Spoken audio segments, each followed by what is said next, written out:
যে কোনো ধরনের রূপপ্রবাদ মানেই জঙ্গি। জঙ্গি কোনো লেবাসে হয় না, জঙ্গি কোনো বক্তব্যে হয় না, জঙ্গি হয় মননে, জঙ্গি হয় বিশ্বাসে, জঙ্গি হয় চিন্তায় এবং কর্মে। যারা উগ্রবাদী কাজকর্ম করবে বাংলাদেশের বুকে তারাই জঙ্গি। 5ই আগস্টের পরে যখন নতুন বাংলাদেশের স্বপ্ন দেখা শুরু করলাম, আমরা তখন বলেছিলাম যে বাংলাদেশের বুকে আজ থেকে মাইনরিটি শব্দটি উঠে গেল।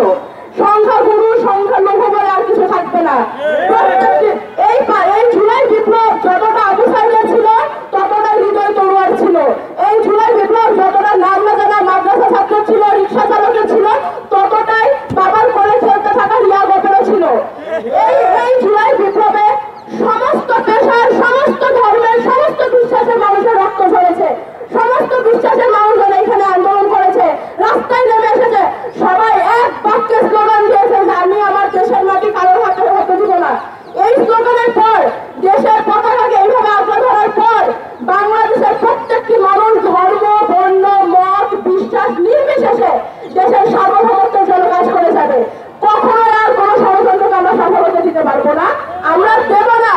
আমি সাধারণ ধর্মাবলম্বী ভাই বোনদের বলতে চাই এবং একই সঙ্গে অন্য ধর্মাবলম্বী যারা রয়েছেন তাদেরও বলতে চাই, আপনারা কোন উগ্রবাদী জঙ্গি সংগঠনের সাথ দেবেন না যদি তার সাথে কোনো ধর্মীয় লেবাস যুক্ত থাকে, ধর্মীয় পতাকা যুক্ত থাকে, তারপরেও না। আমরা যখন আইএসএস, আল কায়েদার মতো জঙ্গি সংগঠনগুলোর বিরুদ্ধে কথা বলি, মৌলবাদীদের বিরুদ্ধে কথা বলি, তখন একই সাথে ভারতের হিন্দুত্ববাদী রাজনীতির প্রভাব যেন বাংলাদেশে না পড়ে সেই জন্য আমরা কথা বলবো।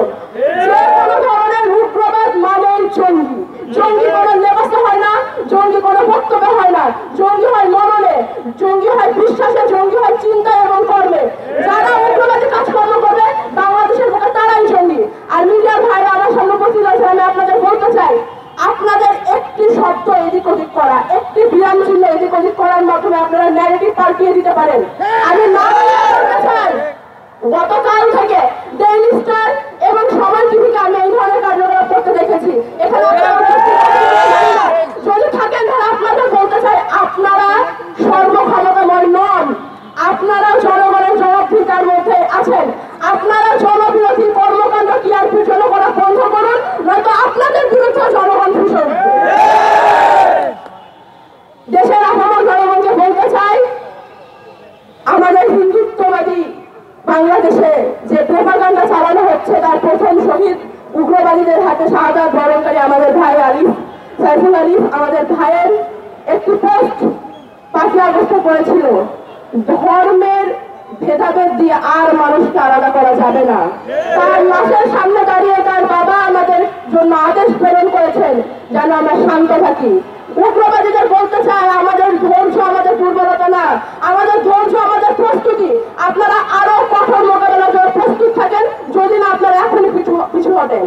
আর ভারতকে বলতে চাই, বাংলাদেশের লাশ গুনে গুনে ভোট কাউন্ট করা এটা বন্ধ করতে হবে। আমাদের যখন জুলাই বিপ্লব চলছিল তখন ভারত থেকে আমাদের স্লোগান দেওয়া হয়েছিল, মোদির পোষা হাসিনা তোমায় ভালোবাসি না। ভারতের সাধারণ জনগণ আমাদের সাথে আছে, তারা প্রতিটি সুআচরণ করতে চায়। শুধুমাত্র ভারতের বিজেপি সরকার তাদের হিন্দুত্ববাদী রাজনীতি বজায় রাখার জন্য বাংলাদেশের আরেক কুলাঙ্গা চিরকালীন কর্মকর শেখ হাসিনার সাথে হাত মিলিয়ে এখন পর্যন্ত বাংলাদেশের বিরুদ্ধে ষড়যন্ত্র করে যাচ্ছে।